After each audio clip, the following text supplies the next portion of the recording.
میں نے رکشہ چلا کر اپنے بہن بھائیوں کو پڑھایا لکھایا۔ میری بہن عائشہ اس وقت 6 برس کی تھی جب میرے باپ کا انتقال ہوا تھا۔ میں نے اپنی بہن عائشہ کو باپ بن کر پالا۔ اسے کسی چیز کی کمی نہیں تھی۔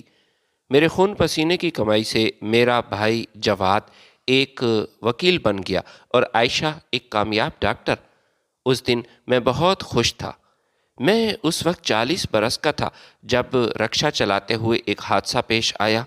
ایک تیز رفتار گاڑی نے میرے رکشے کو کچل ڈالا اور مجھے شدید زخمی کیا۔ میری ریڑھ کی ہڈی میں فریکچر آ گیا۔ میری جان تو بچ گئی لیکن میں چلنے پھرنے سے محروم ہو گیا اور مکمل طور پر اپنی بہن اور بھائی کا محتاج ہو گیا۔ ایک دن میں اپنے کمرے میں سو رہا تھا۔ میں نے عائشہ کی گفتگو سن لی جو اس نے جواد بھائی سے بات کی تھی۔ عقیل بھائی اب ٹھیک نہیں ہوں گے، یہ تو اب ہم پر بوجھ ہیں۔ میں اس کو ایک ایسا انجیکشن لگا دوں گی جس کی وجہ سے اسے ہارٹ اٹیک ہو جائے گا۔ یہ ایک قدرتی موت مرے گا، کسی کو ہم پر شک نہیں ہوگا۔ جواد نے جب یہ سنا تو عائشہ سے کہا، ٹھیک ہے، منصوبہ اچھا ہے، کسی طرح اس اپاہج سے ہماری جان چھوڑا دو تو میں تو تمہارا احسان مند رہوں گا۔ اگلے دن عائشہ میرے لیے چائے لے کر آئی اور اس چائے میں بے ہوشی کی دوا ملائی تاکہ میں بے ہوش ہو جاؤں اور پھر اس کے بعد وہ مجھے وہ انجیکشن لگا سکے۔ میں نے چائے کی وہ پیالی بیڈ کے نیچے رکھی اور بے ہوش ہونے کا بہانہ بنایا۔ تھوڑی دیر ہی گزری تھی کہ عائشہ میرے کمرے میں داخل ہوئی اور پھر میں اس وقت میٹرک میں تھا جب میرے باپ کا انتقال ہوا تھا۔ مجھے ابھی تک وہ دن یاد ہے۔ اس وقت میں کلاس میں بیٹھا تھا، سکول میں ہی تھا، جب گاؤں سے ایک لڑکا بھاگا ہوا سکول میں آیا تھا۔ اس کی سانس پھولی ہوئی تھی اور اس نے سکول کے ٹیچر سے کہا کہ ماسٹر صاحب، عقیل کے باپ کو کسی نے مار دیا۔ یہ سن کر میرے پیروں تلے زمین نکل گئی۔ میں ننگے پیر وہاں سے بھاگ کھڑا ہوا۔ میرا باپ بھٹے پر مزدوری کرتا تھا۔ صبح سے لے کر شام تک وہ وہاں پر کام کرتا۔ کسی مزدور سے اس کی بحث ہوئی اور اس ظالم نے میرے باپ کے سر میں اینٹ مار دی اور پھر موقع سے ہی وہ وہاں سے فرار ہونے میں کامیاب ہوا۔ جب میں وہاں پہنچا تو میرے باپ کے سر سے خون بہہ رہا تھا۔ لوگ وہاں جمع تھے۔ میری تو دنیا اجڑ چکی تھی۔ چھوٹی سی عمر میں مجھ پر ایک بھائی اور بہن کی ذمہ داری آ گئی تھی۔ ہماری ماں تو ہمیں پہلے ہی چھوڑ کر جا چکی تھی۔ اس نے ابا سے طلاق لے کر کہیں دوسری جگہ شادی کر لی تھی۔ ہمیں ہماری ماں کے بارے میں کچھ علم نہیں تھا کہ وہ آخر کہاں ہے، نہ ہی وہ کبھی ہم سے ملنے کے لیے یہاں آئی تھی۔ جب ماں ہمیں چھوڑ کر چلی گئی تھی اس وقت میرے باپ نے ہم سے یہی کہا تھا کہ میرے بچوں، تمہاری ماں اب وہ چلی گئی، اسے بھول جاؤ اور یہی سمجھو کہ وہ تمہارے لیے مر چکی ہے۔ ہم نے بھی یہی سمجھ لیا۔ ہمارے لیے سب کچھ ہمارا باپ تھا، ہمارا خیال رکھنے والا، دن بھر دھوپ میں کام کرتا تاکہ ہم سکھ کا سانس لے سکیں اور پڑھ لکھ سکیں۔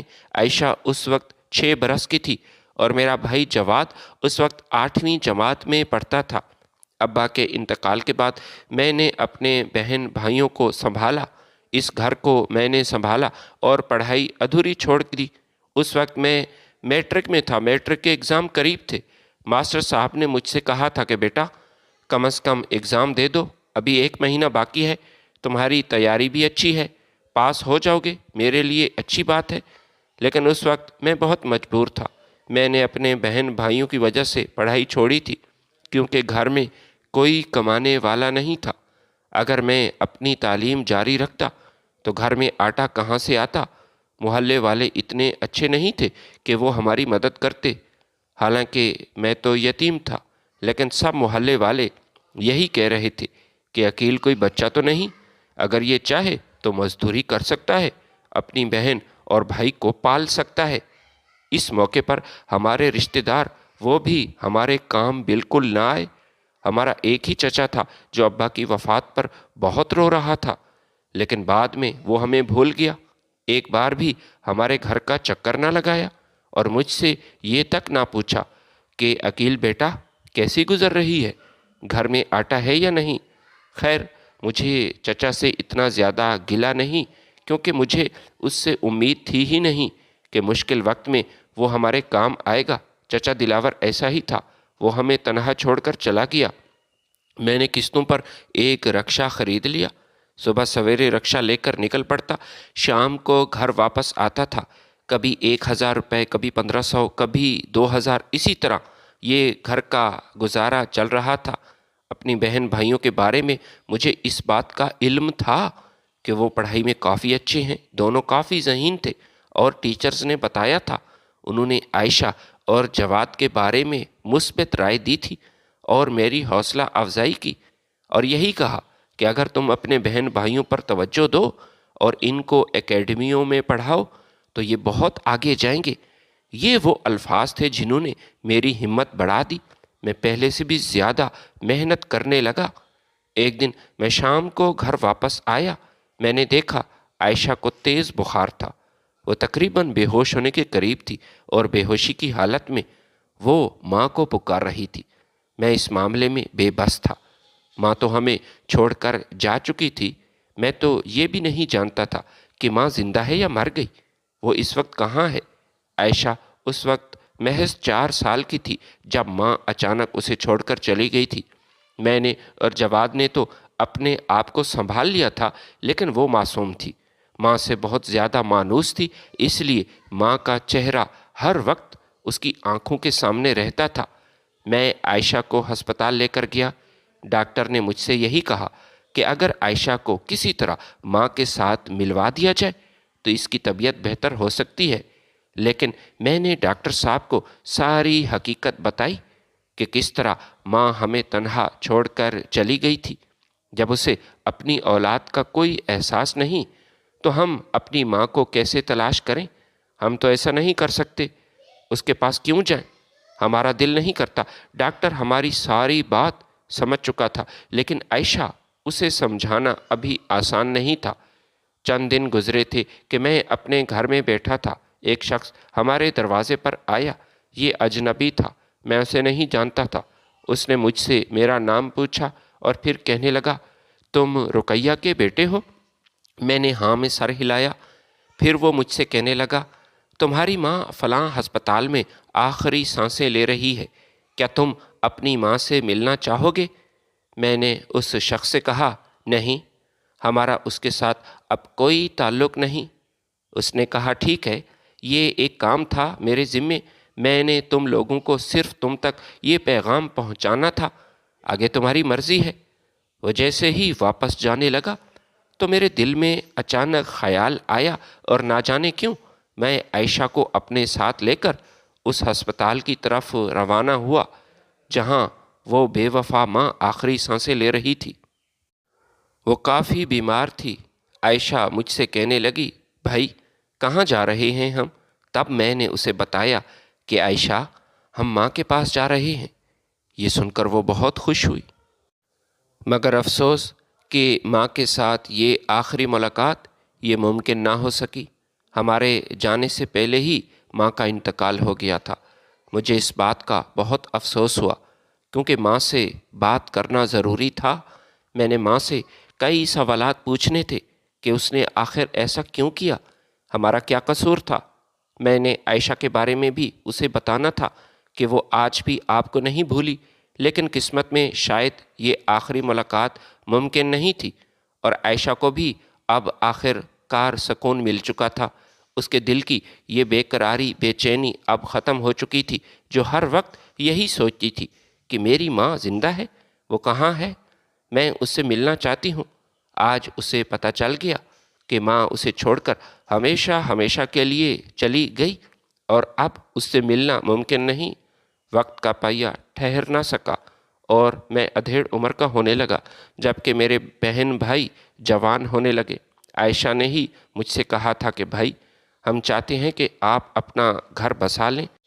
جواد بھی مجھ سے یہی کہہ رہا تھا کہ جب تک آپ شادی نہیں کریں گے میں سوچ بھی نہیں سکتا کہ میں شادی کروں۔ آپ نے ہمیں ماں باپ دونوں بن کر پالا، ہمارا بہت خیال رکھا، لہٰذا ہم بھی یہی چاہتے ہیں کہ آپ کا گھر بس جائے۔ محلے کی ایک لڑکی جس کا نام گلجانہ تھا، اس کے ساتھ میری شادی ہوئی۔ شروع میں سب ٹھیک تھا۔ ہمارا ایک مختصر سا خاندان تھا اور ہم سب ایک دوسرے سے راضی اور خوش تھے، لیکن گلجانہ کا بدلتا ہوا رویہ وہ مجھے حیران کر رہا تھا۔ اسے میرے ساتھ کوئی مسئلہ تو نہیں تھا، لیکن میرے بہن بھائیوں کے ساتھ اس کا رویہ عجیب تھا۔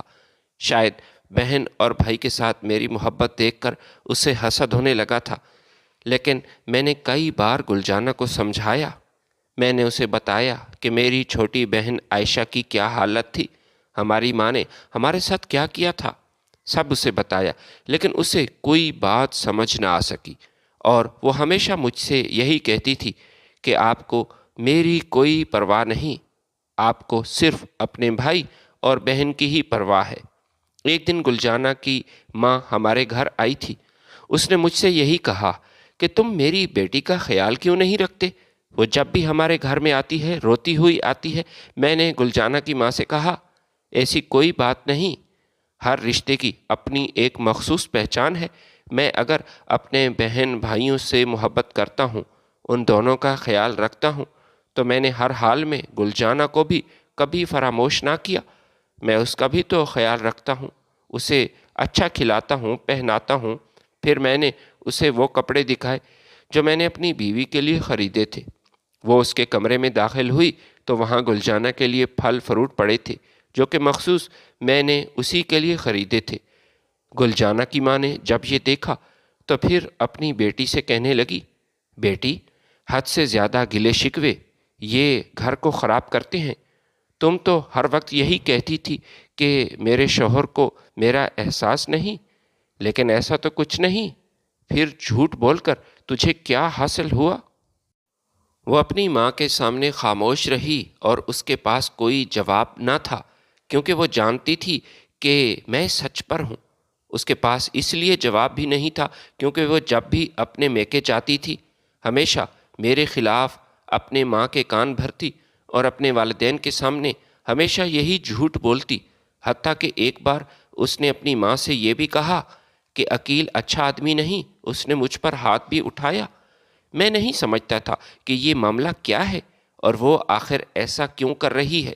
کیا وہ مجھ سے ناخوش ہے؟ مجھے نہیں سمجھ آ رہی تھی۔ خیر، میرے بس میں جو بھی تھا میں تو وہی کر رہا تھا، ہر رشتہ نبھا رہا تھا۔ بہن بھائیوں کے ساتھ بھی میں کافی مخلص تھا، اور اپنی بیوی گلجانہ اس کے ساتھ بھی میں کافی مخلص تھا، لیکن اسے میری محبت، میرا یہ اخلاص نظر نہیں آ رہا تھا، یا شاید وہ کسی اور کو پسند کرتی تھی۔ کچھ تو ایسا ضرور تھا، وہ مجھ سے چھٹکارا چاہتی تھی، وہ اس گھر سے جانا چاہتی تھی۔ ایک دن ایک مسافر میرے رکشے پر سوار ہوا۔ وہ بہت جلدی میں تھا، وہ شاید بینک سے واپس آ رہا تھا۔ اس کی عمر 60 سال سے اوپر تھی۔ میں نے اسے گھر کے دروازے پر اتارا، پھر اس کے بعد جیسے ہی اپنے گھر واپس آیا، رکشہ کھڑا کیا تو دیکھا رکشے کی پچھلی سیٹ پر ایک بیگ پڑا تھا۔ میں نے وہ بیگ اٹھایا، اسے کھولا تو اس میں کافی سارے پیسے تھے۔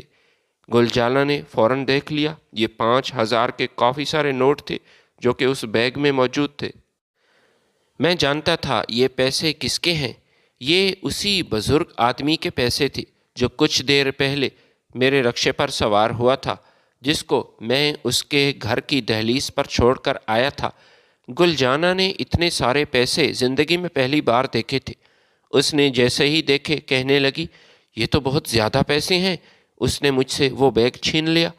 میں نے اپنی بیوی سے کہا، یہ کیا حرکت ہے؟ مجھے یہ بیگ واپس کرو، یہ کسی کی امانت ہے، میں اسے واپس کروں گا۔ لیکن اس نے صاف صاف انکار کیا اور کہا کہ آپ میں عقل نہیں ہے، یہ پیسے بہت زیادہ ہیں، سمجھنے کی کوشش کریں۔ یہ رکشہ جو آپ چلا رہے ہیں پچھلے کئی سالوں سے، اس طرح کے کئی رکشے آپ کرائے پر چلوا سکتے ہیں، اور آرام سے گھر بیٹھ کر آپ کھائیں گے، عیش کریں گے، اپنے بہن بھائیوں کی تعلیم پر زیادہ خرچ کر سکیں گے، وہ زیادہ پڑھ لکھ پائیں گے، نیا گھر بھی ہم خرید سکتے ہیں۔ میں نے کہا، ایسا کچھ نہیں کروں گا، وہ بیگ میرا نہیں، یہ مجھے واپس کر دو۔ بڑی ہی مشکل سے میں نے اس سے وہ بیگ لیا، پھر وہ بیگ لے کر میں اسی گھر کے دروازے پر پہنچا، اسی بزرگ آدمی کے دروازے پر۔ میں نے دروازے پر دستک دی تو ایک نوجوان لڑکی دروازے پر کھڑی آئی۔ میرے ہاتھ میں اپنے باپ کا وہ بیگ دیکھ کر اس کی سانسیں بحال ہوئی اور پھر وہ مجھ سے کہنے لگی، بھائی یہ بیگ تو میرے بابا کا ہے۔ میں نے کہا، ہاں میں جانتا ہوں، میں یہ پیسے واپس کرنے آیا ہوں، شاید وہ یہ بیگ میرے رکشے پر بھول گئے تھے۔ اس لڑکی نے میرا شکریہ ادا کیا اور پھر مجھ سے کہنے لگی، آپ ٹھیک کہہ رہے ہیں، بابا جان واپس بینک گئے ہیں، وہ اکثر بھول جاتے ہیں، اسے بھولنے کی بیماری ہے، انہیں یاد نہیں کہ وہ بیگ آخر اس نے کہاں رکھا تھا۔ میں نے وہ پیسوں سے بھرا بیگ اس لڑکی کے حوالے کیا، پھر اس بزرگ کو تلاش کرنے کے لیے نکل پڑا۔ کافی دیر بعد وہ مجھے ایک سڑک کے کنارے چلتے ہوئے نظر آیا۔ اس نے اچانک مجھے دیکھا تو کہنے لگا، بیٹا میں پریشان ہوں، میرا وہ بیگ نہیں مل رہا۔ میں نے اسے تسلی دی اور کہا، آپ کے پیسے، آپ کا وہ بیگ آپ کے گھر واپس پہنچ چکا ہے، آپ کو پریشان ہونے کی ضرورت نہیں۔ میں نے اسے اپنے رکشے پر سوار کیا اور اسے دوبارہ اس کے گھر چھوڑ کر آیا۔ وہ مجھے دعائیں دینے لگا۔ میں گھر واپس آیا تو گل جانا گھر پر موجود نہیں تھی۔ عائشہ نے مجھے بتایا کہ بھابھی چلی گئی ہیں، وہ کافی غصے میں تھی، گھر کے برتن توڑ رہی تھی، پھر ہم سے بھی اس نے لڑائی کی اور ہمیں برا بھلا کہا، ہم خاموش رہے۔ میں اسے منانے کے لیے اس کے میکے گیا تو وہ مجھ سے بات نہیں کر رہی تھی۔ ہاں، اس نے دروازے کے اندر سے ہی مجھ سے یہ ضرور کہا کہ ان پیسوں سے ہماری تقدیر بدل سکتی تھی، مگر آپ نے بے وقوفی کی اور وہ پیسے واپس کر دیے، آپ کو ایسا نہیں کرنا چاہیے تھا۔ میں نے اپنی بیوی سے کہا کہ وہ پیسے میں کیسے لے سکتا تھا، میں اپنے بہن بھائیوں کی اور اس گھر میں ان کی اچھی تربیت کر رہا تھا، میں حرام کے پیسوں سے ان کی کفالت کیسے کر سکتا تھا۔ گل جانا مجھ سے کہنے لگی، میں تو تمہیں چھوڑ چکی ہوں، شاید اس گھر میں کبھی واپس نہ آؤں، لیکن یاد رکھنا جن بہن بھائیوں پر تمہیں اتنا مان ہے، جن پر اتنا بھروسہ کرتے ہو، وہ بھی ایک دن تمہیں چھوڑ دیں گے۔ فی الحال تو یہ تمہارے محتاج ہیں، لیکن جب یہ اپنے پیروں پر کھڑے ہوں گے تو یہ تمہیں گھر سے نکال دیں گے۔ میں نے اپنی بیوی سے کہا، ایسا ممکن نہیں، وہ میرا بھائی ہے، میرا چھوٹا بھائی، اور میری بہن، وہ میرے ساتھ ایسا ہرگز نہیں کرے گی، تم غلط کہہ رہی ہو۔ ہاں البتہ تم نے میرے ساتھ بے وفائی کی، میری محبت کی قدر نہ کی اور چھوٹی سی بات پر خفا ہو کر یہ گھر، یہ آشیانہ چھوڑ کر چلی گئی۔ میں بار بار اس کے دروازے پر گیا، اسے منانے کی میں نے پوری کوشش کی، لیکن وہ میری کوئی بات سننے کے لیے تیار نہیں تھی۔ خیر، میری یہ پریشانی بھی کچھ دن بعد ختم ہو گئی، کیونکہ گلجانہ کی طرف سے طلاق کے کاغذات میرے گھر کے دروازے پر پہنچ چکے تھے اور میں نے اسے آزاد کر دیا، کیونکہ اس کا ارادہ تھا ہی نہیں یہ گھر بسانے کا۔ وہ گھر نہیں بسانا چاہتی تھی، میرے ساتھ نہیں رہنا چاہتی تھی، اور میں اس کے ساتھ زبردستی نہیں کر سکتا تھا۔ اسے اپنے گھر میں زبردستی کیسے لے کر آ سکتا تھا؟ گل جانا کے جانے کے بعد میں نے کبھی بھی شادی نہ کرنے کا فیصلہ کیا، حالانکہ میرا بھائی جواد، وہ آج بھی مجھ سے یہی کہہ رہا تھا کہ بھائی وہ ایک حادثہ تھا، وہ طلاق، لیکن آپ دوبارہ شادی کر لیں۔ لیکن میں نے انکار کیا اور جواد سے کہا کہ بس، اب میرا مقصد صرف تم دونوں کا خیال رکھنا ہے، تمہارے تعلیمی اخراجات پورے کرنے ہیں۔ وہ دن میرے لیے باعث فخر تھا جب میری بہن عائشہ ایک کامیاب ڈاکٹر بن گئی۔ میرا بھائی جواد، وہ بھی وکالت کے شعبے میں قدم رکھ چکا تھا۔ یہ میرا وہ ادھورا سپنا تھا جو اب پورا ہو چکا تھا۔ میں یہی چاہتا تھا میری بہن اور میرے بھائی، ان کی اس معاشرے میں ایک عزت ہو، مقام ہو، لوگ ان کی عزت کریں، ایسی عزت جو مجھے نصیب نہ ہو سکی، ایسا مقام جو میرے حصے میں نہ آ سکا۔ کچھ عرصے بعد میرے حصے میں ایک ایسی آزمائش ضرور آئی جس نے مجھے اندر سے توڑ دیا۔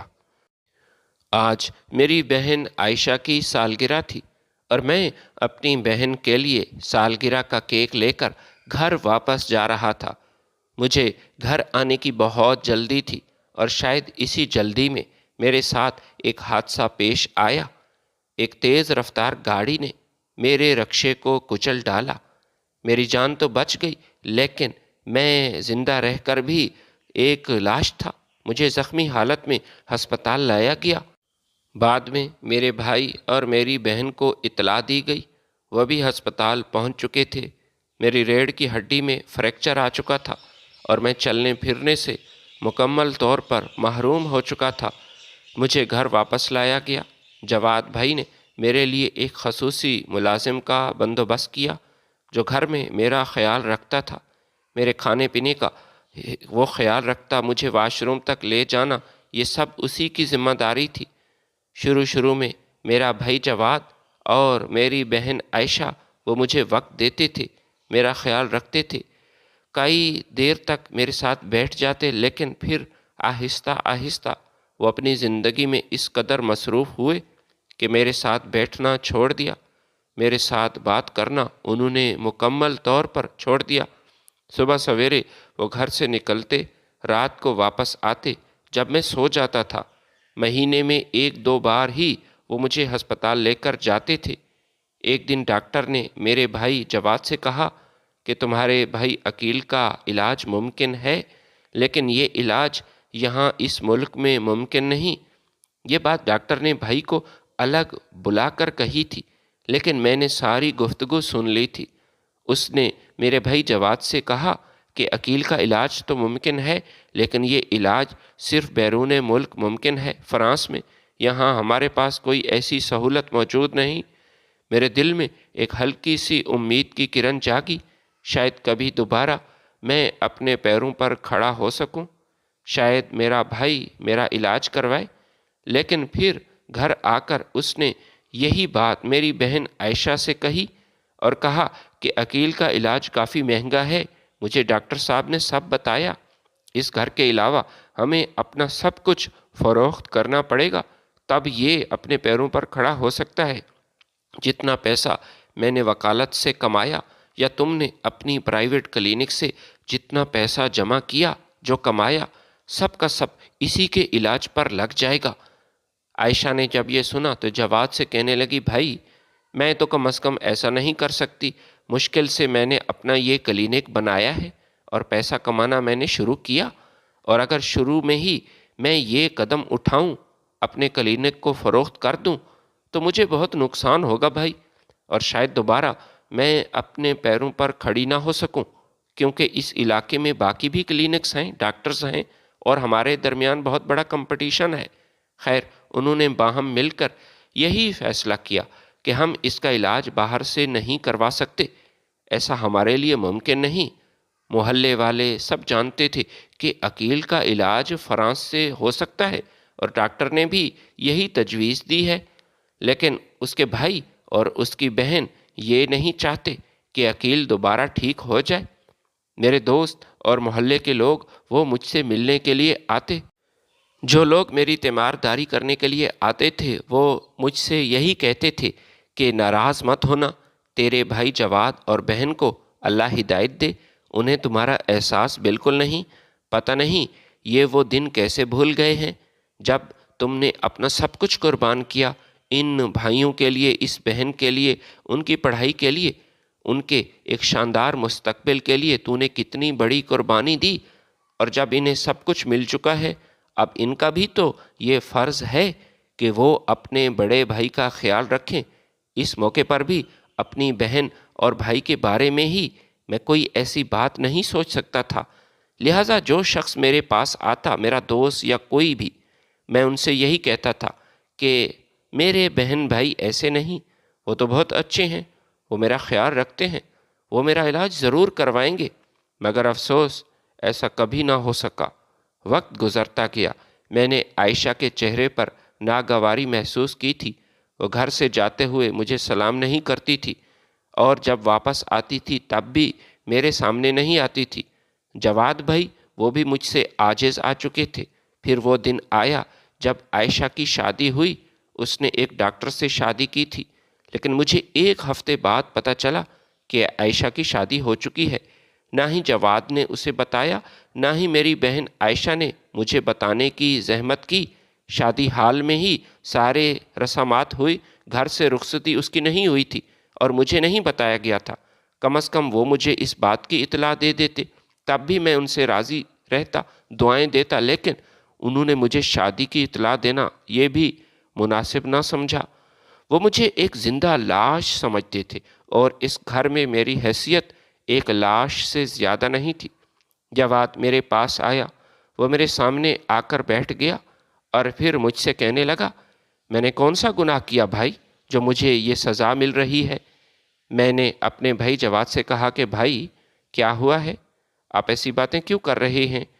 جس پر وہ غصے سے گڑگڑایا اور پھر مجھ سے کہنے لگا، پہلے تو عائشہ میرے ساتھ تھی، چلو مل کر ہم تمہارا یہ بوجھ برداشت کر رہے تھے، اخراجات برابر تھے، لیکن اب تو وہ اپنے گھر چلی گئی، اب میں اکیلا ہوں، اکیلا ہی تمہیں برداشت کر رہا ہوں۔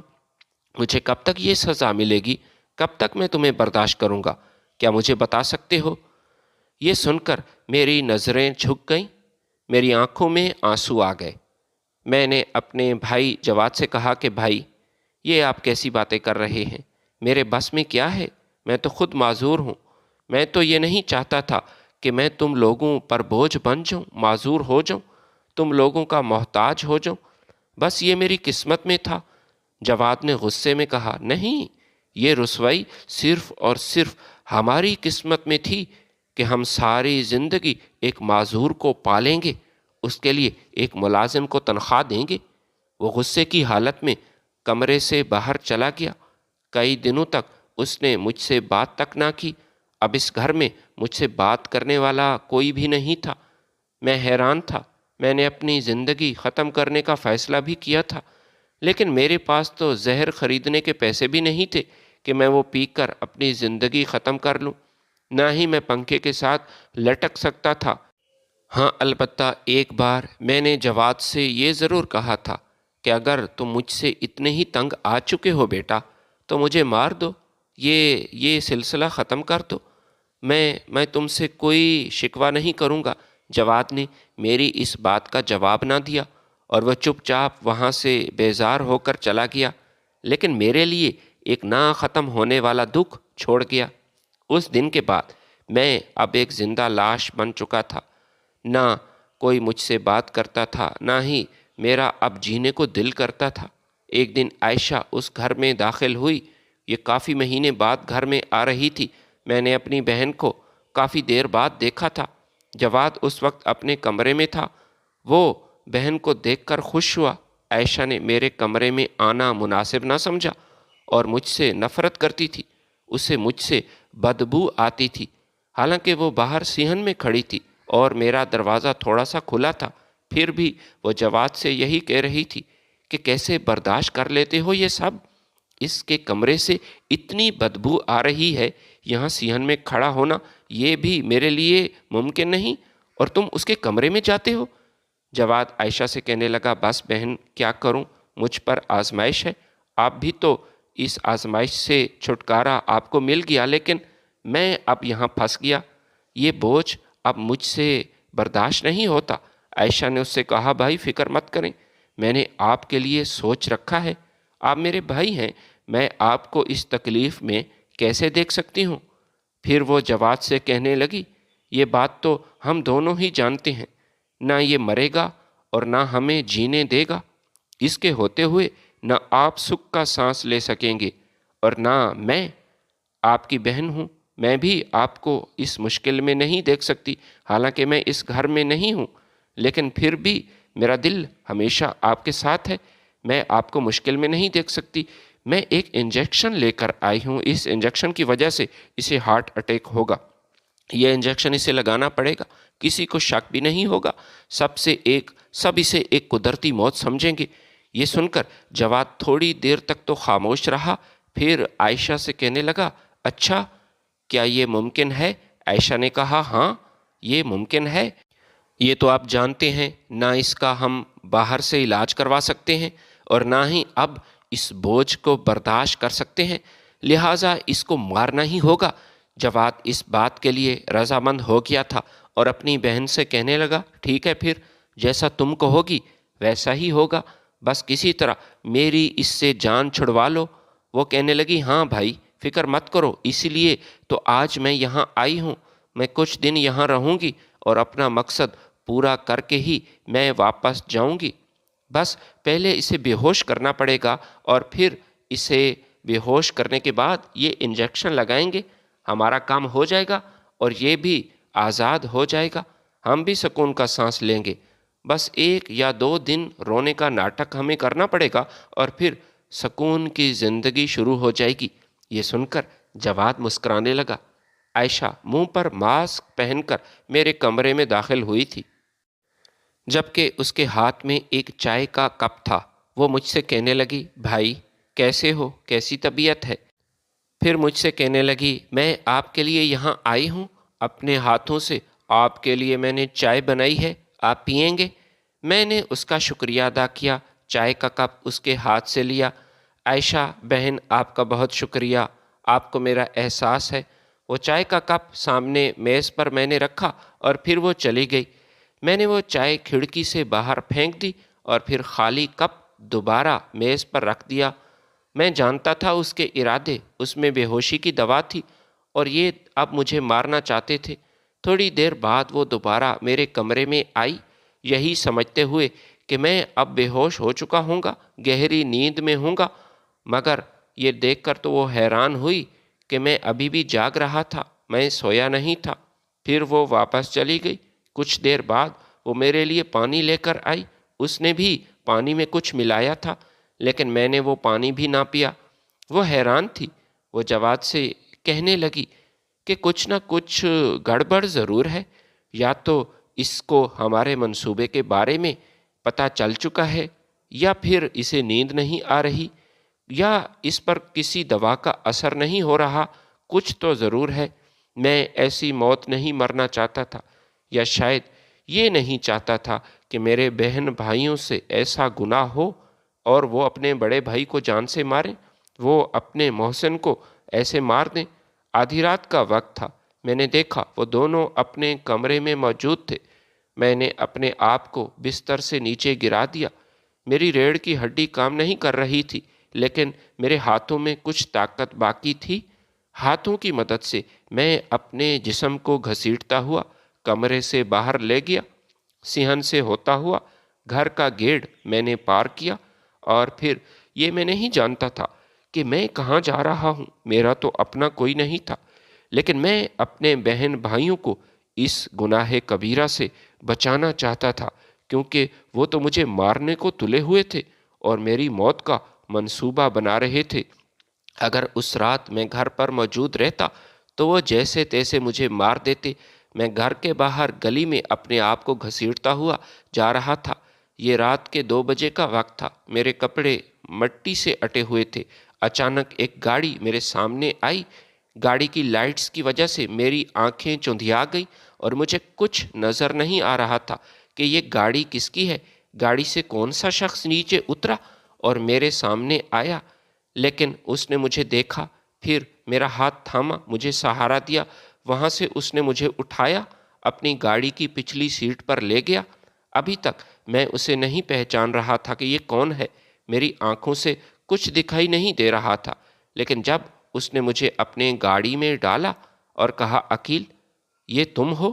عقیل تو نے یہ کیا حالت بنا رکھی ہے، یہ کیا ہوا، کیسے ہوا؟ یہ آواز مجھے کچھ جانی پہچانی سی لگ رہی تھی۔ پھر جب میں نے اس پر غور کیا تو حیران ہوا۔ یہ میرا دوست تھا ناصر، جو میٹرک میں میرے ساتھ پڑھتا تھا۔ اس کے بعد میں نے تو پڑھائی کو چھوڑ دیا تھا، میں اپنے بہن بھائیوں کی وجہ سے چھوڑ چکا تھا، لیکن ناصر وہ شہر شفٹ ہو گیا تھا، ناصر بھی وہاں سے چلا گیا تھا۔ آج کئی سال بعد میرا اس کے ساتھ سامنا ہوا اور اس نے مجھے اس حال میں دیکھا۔ میں تو نہیں چاہتا تھا کہ میرا دوست مجھے اس حال میں دیکھے، لیکن ہمارا یہ ملنا یہ بھی لکھا ہوا تھا۔ وہ مجھ سے کہنے لگا، یہ کیسے ہوا؟ میں نے اسے ساری حقیقت بتائی۔ پھر ناصر مجھ سے کہنے لگا، تم نے تو اپنے بھائی کے لیے پڑھائی چھوڑ دی تھی۔ میں نے ناصر سے کہا، ہاں، میں نے جواد اور اپنی بہن عائشہ کے لیے اپنی تعلیم کی قربانی دی تھی، لیکن مجھے نہیں معلوم تھا کہ زندگی مجھے ایسے آزمائے گی، ایسی آزمائش میرے سامنے آئے گی اور میں اس نہج پر پہنچ جاؤں گا۔ ناصر نے مجھے تسلی دی اور کہا جو ہو گیا سو ہو گیا، پریشان ہونے کی ضرورت نہیں، اللہ تعالیٰ نے مجھے بہت کچھ دیا، مجھے بہت عطا کیا، میں تمہارا علاج کرواؤں گا اور انشاءاللہ تم دوبارہ اپنے پیروں پر کھڑے ہو سکو گے۔ یہ سن کر مجھے اپنے کانوں پر یقین نہ آیا۔ میری زندگی تو اسی دن ختم ہو گئی تھی جب میرے ساتھ یہ حادثہ پیش آیا تھا، جب میرے بہن بھائیوں نے مجھے اگنور کیا تھا، مجھ سے بات نہیں کرتے تھے۔ میں نے تو سوچا بھی نہیں تھا کہ کبھی زندگی میں پھر کبھی میں اپنے قدموں پر چل سکوں گا یا نہیں۔ ناصر کا بڑا بھائی فرانس میں رہتا تھا، اس کا وہاں گاڑیوں کے کاروبار تھا، کئی ورک شاپس تھیں۔ ناصر نے اپنے بھائی سے رابطہ کیا، پھر اس طرح میں ناصر کے ساتھ فرانس چلا گیا۔ دوسری طرف میرا بھائی جواد حیران تھا، وہ مجھے دیکھنے کے لیے میرے کمرے میں آئے تھے۔ جب اس نے کمرہ کھولا تو دیکھا کہ میں تو اپنے کمرے میں موجود نہیں۔ وہ عائشہ کے پاس گیا اور پھر کہنے لگا، یہ کیسے ہو سکتا ہے؟ یہ آدمی جو ہل نہیں سکتا تھا اچانک کہاں غائب ہو گیا؟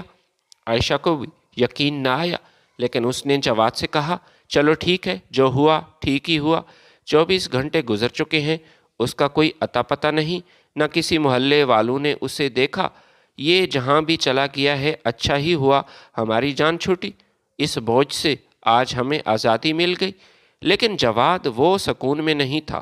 جواد ابھی بھی حیران تھا، اسے یہ بات ہضم نہیں ہو رہی تھی کہ یہ آخر کہاں چلا گیا۔ وہ تو اسی انتظار میں تھا کہ کسی گندے نالے سے، گٹر سے یا پھر کسی ہسپتال کے سرد خانے سے اس کی لاش برآمد ہو جائے اور ہمیں خبر مل جائے، ہم اس کی لاش کے وارث ہو جائیں گے تو سکون کا سانس بھی لے لیں گے۔ لیکن ایسا کچھ بھی نہیں ہوا تھا۔ میں ان دونوں کے لیے پہیلی بن چکا تھا، جو کہ اپنے گھر سے اس طرح غائب ہوا کہ نہ میرے بہن بھائیوں نے مجھے دیکھا اور نہ ہی محلے کے کسی فرد نے، اور جس کے بارے میں کسی کو علم تک نہیں تھا کہ آخر عقیل کہاں چلا گیا۔ فرانس میں میرے کئی دن تک سٹے رہا، میرا کامیابی کے ساتھ آپریشن ہوا، میں تقریباً 2 مہینے تک وہیں پر مقیم رہا۔ پھر جب میں اپنے پیروں پر کھڑا ہو گیا تو ناصر سے کہنے لگا، میرا واپس جانے کو اب دل نہیں کرتا، میں وہاں نہیں جاؤں گا۔ ناصر مجھ سے کہنے لگا، ٹھیک ہے، جیسے تمہاری مرضی، تم ہماری ایک ورک شاپ کو سنبھال لو، یہاں مینیجر بن کر جاب کرو۔ ان کی فرانس میں تقریباً 5 بڑی ورک شاپ تھی، جن میں سے ایک ورک شاپ وہاں مجھے مینیجر کے لیے منتخب کیا گیا۔ میں یہاں فرانس میں خوش تھا، اپنی باقی کی زندگی میں یہیں پر گزارنا چاہتا تھا۔ اپنے بہن بھائیوں کے بارے میں مجھے کچھ علم نہیں تھا اور نہ ہی میں کچھ جاننا چاہتا تھا، لیکن پھر بھی میں نے ان کو بد دعا نہ دی، نہ ہی ان کے بارے میں غلط سوچا۔ میں تو اس گھر سے چلا گیا تھا تاکہ وہ مجھے قتل نہ کریں اور اس گناہ سے بچ جائیں، لیکن قدرت کے انتقام سے وہ بچ نہ پائے۔ میں ادھر فرانس میں ہی مقیم تھا جب ناصر واپس پاکستان آیا تھا۔ پھر ناصر نے ہی مجھے فون کیا اور مجھے بتایا، تمہارے بہن بھائیوں کے بارے میں تجھے کچھ علم ہے؟ میں نے ناصر سے کہا، نہیں، میں ان کے بارے میں کچھ نہیں جانتا، نہ ہی میرا ان کے ساتھ کوئی رابطہ ہے۔ ناصر نے مجھے بتایا، تمہاری بہن عائشہ کی نوکری ختم ہو چکی ہے، وہ اب ڈاکٹر نہیں رہی۔ یہ سن کر مجھے افسوس ہوا۔ میں نے ناصر سے پوچھا، ایسا کیا ہوا؟ یہ کیسے ممکن ہوا؟ عائشہ نے کوئی غلط آپریشن کیا تھا کئی مریضوں کا، اور اس آپریشن کے دوران اس نے کئی مریضوں کے گردے نکال دیے تھے۔ وہ انسانی اعضاء کی سمگلنگ میں مبتلا تھی اور اس کا شوہر وہ بھی اس کا ساتھ دے رہا تھا۔ زیادہ سے زیادہ پیسہ اکٹھا کرنے کی لالچ نے تمہاری بہن کو برباد کیا۔ وہ پچھلے کئی مہینوں سے ایسے ہی آپریشن کر رہی تھی اور اس کا شوہر اس کا ساتھ دینے والا تھا۔ لوگوں کو ان کے خلاف کافی شکایات موصول ہوئی، پھر وہ قانون کی گرفت سے بچ نہ سکی، CCTV کیمرے کی وجہ سے وہ پکڑی گئی۔ یہ سن کر مجھے افسوس ہوا۔ پھر وہ مجھ سے کہنے لگا، تم اپنے بھائی جواد کے بارے میں نہیں جانتے؟ میں نے کہا، نہیں۔ پھر ناصر نے مجھے بتایا، جواد اب اس دنیا میں نہیں رہا۔ یہ سن کر میرے پیروں تلے زمین نکل گئی۔ وہ جیسا بھی تھا میرا چھوٹا بھائی تھا، میں نے اسے پالا تھا، اس کا خیال رکھا تھا، میں نے روتے ہوئے کہا، ناصر سے پوچھا، میرے بھائی کو کیا ہوا؟ ناصر نے مجھے بتایا، تمہارے بھائی کا قتل ہو گیا۔